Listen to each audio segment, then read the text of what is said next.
श्री ब्रह्मा जी कहते हैं, नारद, ब्राह्मणी ने देवी पार्वती को पतिव्रत धर्म की शिक्षा देने के पश्चात मैना को बुलाकर कहा, महारानी जी, अब अपनी पुत्री की यात्रा कराइए, इसे विदा कीजिए।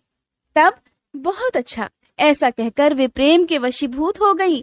फिर धैर्य धारण करके उन्होंने काली को बुलाया और उसके वियोग के भय से व्याकुल होकर वे बेटी को बारंबार गले से लगाकर अत्यंत उच्च स्वर से रोने लगी। फिर पार्वती भी करुणाजनक बात कहती हुई जोर जोर से रो पड़ी। मैना और शिवा दोनों ही विरह शोक से पीड़ित होकर मूर्छित हो गईं। पार्वती के रोने से देव पत्नियां भी अपनी सुध बुध खो बैठी। सारी स्त्रियां वहां रोने लगी। वे सब की सब अचेत सी हो गई थी। उस यात्रा के समय परम प्रभु साक्षात योगीश्वर शिव भी रो पड़े। फिर दूसरा कौन भला चुप रह सकता था। इस समय अपने समस्त पुत्रों, मंत्रियों और उत्तम ब्राह्मणों के साथ हिमाचल शीघ्र वहां आ पहुंचे और मोहवश अपनी बच्ची को अपने गले से लगाकर रोने लगे। बेटी, तुम मुझे छोड़कर कहाँ चली जा रही हो? ऐसा कहकर सारे जगत को सूना मानते हुए वे बारंबार विलाप करने लगे। तब ज्ञानियों में श्रेष्ठ पुरोहित ने अन्य ब्राह्मणों के सहयोग से कृपा पूर्वक अध्यात्म विद्या का उपदेश देते हुए सबको सुखद रीति से समझाया। पार्वती ने भक्ति भाव से माता पिता तथा गुरु को प्रणाम किया। वे महामाया होकर भी लोकाचारवश बार बार रो उठती थी। पार्वती के रोने से ही सारी स्त्रियां रोने लगती थी।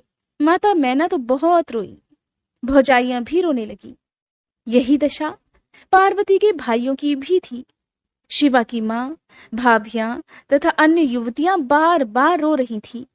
भाई और पिता भी प्रेम और सौहार्दवश रोए बिना नहीं रह सके। उस समय ब्राह्मणों ने मिलकर सभी को आदर पूर्वक समझाया और ये सूचित किया कि यात्रा के लिए यही सबसे उत्तम और सुखद लगन है। तब हिमालय और मैना ने विवेक पूर्वक धैर्य धारण करके शिवा के बैठने के लिए पालकी मंगवाई। मन बहुत बोझिल हो रहा था। किसी प्रकार से पालकी मंगवाई। ब्राह्मणों की पत्नियों ने शिवा को उस पर चढ़ाया और सबने मिलकर ढेरों आशीर्वाद दिया। माता पिता और ब्राह्मणों ने भी अपनी शुभ कामना प्रकट की। मैना और हिमालय ने पार्वती को ऐसे ऐसे सामान दिए जो महारानी के योग्य थे। नाना प्रकार के द्रव्यों की शुभ राशि भेंट की जो दूसरों के लिए परम दुर्लभ थी। शिवा ने समस्त गुरुजनों को, माता पिता को, पुरोहित और ब्राह्मणों को तथा भौजाइयों को और दूसरी स्त्रियों को प्रणाम करके यात्रा की।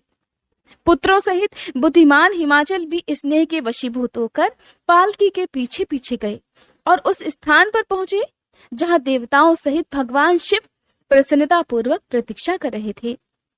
वे सब लोग बड़े प्रेम और आनंद से परस्पर मिले। उन सब ने भगवान को प्रणाम किया और उनकी प्रशंसा करते हुए वे पुरी को लौट गए। अब कैलाश पर पहुंच चुके हैं भगवान शिव और पार्वती जी। वहां पर पहुंचकर भगवान शिव ने देवी पार्वती से कहा, देवेश्वरी, तुम सदा से ही मेरी प्राण प्रिया हो। तुम्हें लीला पूर्वक इस बात की याद दिला रहा हूँ। तुम्हें पूर्व जन्म की बातों का स्मरण है? अतः मेरे और अपने नित्य संबंध का यदि तुम्हें स्मरण हो तो बताओ। अपने प्राणनाथ महेश्वर की ये बात सुनकर शंकर की नित्य प्रिया पार्वती मुस्कुराती हुई बोली, हे प्राणेश्वर, मुझे सब बातों का स्मरण है, किंतु इस समय आप मौन रहिए और इस अवसर के अनुरूप जो भी कार्य हो उसी को शीघ्र पूर्ण कीजिए। श्री ब्रह्मा जी कहते हैं, नारद, प्रिया पार्वती के सैकड़ों सुधा धाराओं के समान मधुर वचन को सुनकर लोकाचार परायण भगवान विश्वनाथ बड़े प्रसन्न हुए। उन्होंने बहुत सी सामग्रियां एकत्र करके नारायण आदि देवताओं की भांति भांति मनोहर भोज्य वस्तुएं खिलाईं। इस तरह अपने विवाह में पधारे हुए दूसरे लोगों को भी भगवान शंकर ने प्रेम पूर्वक सुमधुर रस से युक्त नाना प्रकार का अन्न भोजन कराया। भोजन कराने के बाद उन सभी देवताओं ने नाना रत्नों से विभूषित होकर अपनी स्त्रियों और सेवक गणों के साथ आकर प्रभु चंद्रशेखर को प्रणाम किया। फिर प्रिय वचनों द्वारा प्रसन्नता पूर्वक उनकी स्तुति और परिक्रमा करके शिव विवाह की प्रशंसा करते हुए वे सब लोग अपने अपने धाम को चले गए। मुने, साक्षात भगवान शिव ने लोकाचारवश भगवान विष्णु को और मुझको भी प्रणाम किया। ठीक उसी तरह जैसे वामन रूपधारी श्री हरि ने महर्षि कश्यप को नमस्कार किया था, तब मैंने और श्री विष्णु ने शिव को हृदय से लगाकर उनको आशीर्वाद दिया। तदंतर श्री हरि ने उन्हें परब्रह्म परमात्मा मानकर उनकी स्तुति की। इसके बाद मेरे सहित भगवान विष्णु शिव से विदा लेकर शिवा और शिव को प्रसन्नता पूर्वक हाथ जोड़कर उनके विवाह की प्रशंसा करते हुए अपने उत्तम धाम को चले गए। भगवान शिव भी पार्वती के साथ सानंद विहार करते हुए अपने निवास भूत कैलाश पर्वत पर रहने लगे। समस्त शिव गणों को इस विवाह से बड़ा सुख मिला। वे अत्यंत भक्ति पूर्वक शिव और शिवा की आराधना करने लगे। नारद, इस प्रकार मैंने परम मंगलमय शिव विवाह का वर्णन किया। ये शोकनाशक, आनंददायक तथा धन और आयु की वृद्धि करने वाला है। जो पुरुष भगवान शिव और शिवा में मन लगाकर पवित्र होकर प्रतिदिन इस प्रसंग को सुनता अथवा नियम पूर्वक दूसरों को सुनाता है, वह शिवलोक को प्राप्त कर लेता है। ये अद्भुत आख्यान कहा गया जो मंगल का आवास स्थान है। ये संपूर्ण विघ्नों को शांत करके समस्त रोगों का नाश करने वाला है। इसके द्वारा स्वर्ग, यश, आयु तथा पुत्र और पौत्रों की प्राप्ति होती है। ये संपूर्ण कामनाओं को पूर्ण करता, इस लोक में भोग देता और परलोक में मोक्ष प्रदान करता है। इस शुभ प्रसंग को सुनने से अपमृत्यु का शमन होता है और परम शांति की प्राप्ति होती है। ये समस्त दुस्वप्नों का नाशक तथा बुद्धि और विवेक आदि का साधक है। अपने शुभ की इच्छा रखने वाले लोगों को शिव संबंधी सभी उत्सवों में प्रसन्नता के साथ प्रयत्न पूर्वक इसका पाठ करना चाहिए।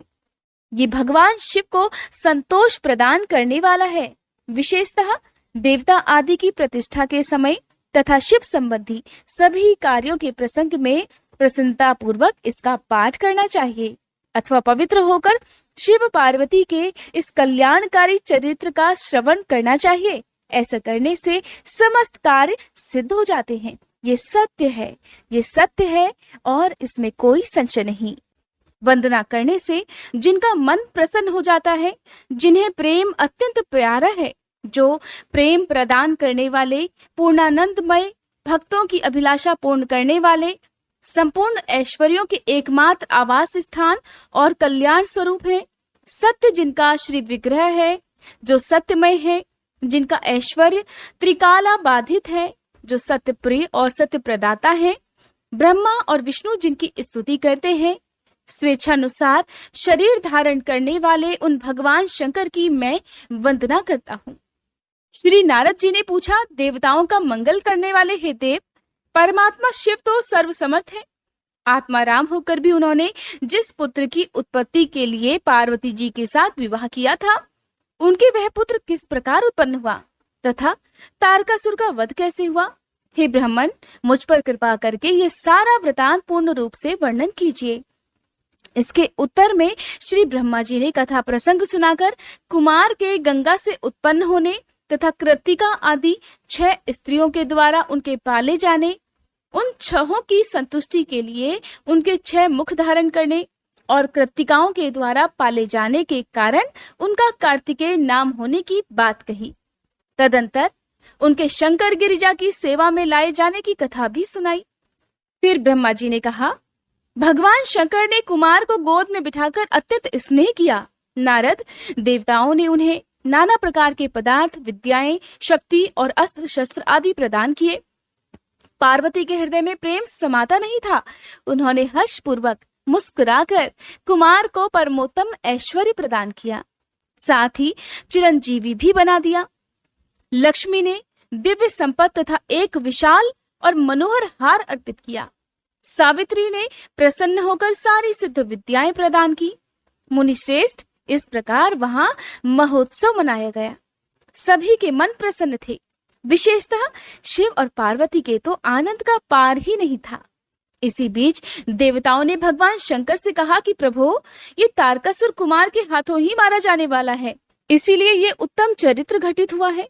अतः हम लोगों के सुखार्थ उसका काम करने हेतु कुमार को आज्ञा दीजिए। हम लोग आज ही अस्त्र शस्त्र से सुसज्जित होकर तारक को मारने के लिए रण यात्रा करेंगे। श्री ब्रह्मा जी कहते हैं, मुने ये सुनकर भगवान शंकर का हृदय दयार्द हो गया। उन्होंने उनकी प्रार्थना स्वीकार करके उसी समय तारक का वध करने के लिए अपने पुत्र कुमार को देवताओं को सौंप दिया। फिर तो शिव जी की आज्ञा मिल जाने पर ब्रह्मा विष्णु आदि सभी देवता एकत्र होकर गुह को आगे करके तुरंत ही उस पर्वत से चल दिए। उस समय श्री हरि आदि देवताओं के मन में पूर्ण विश्वास था कि वे अवश्य ही तारक का वध कर डालेंगे। वे भगवान शंकर के तेज से भावित होकर कुमार के सेनापतित्व में तारक का संहार करने के लिए आए। उधर महाबली तारक ने जब देवताओं के इस उद्योग को सुना तो वह भी एक विशाल सेना के साथ देवों से युद्ध करने के लिए तत्काल ही चल पड़ा। उसकी उस विशाल वाहिनी को आते देख देवताओं को परम विस्मय हुआ।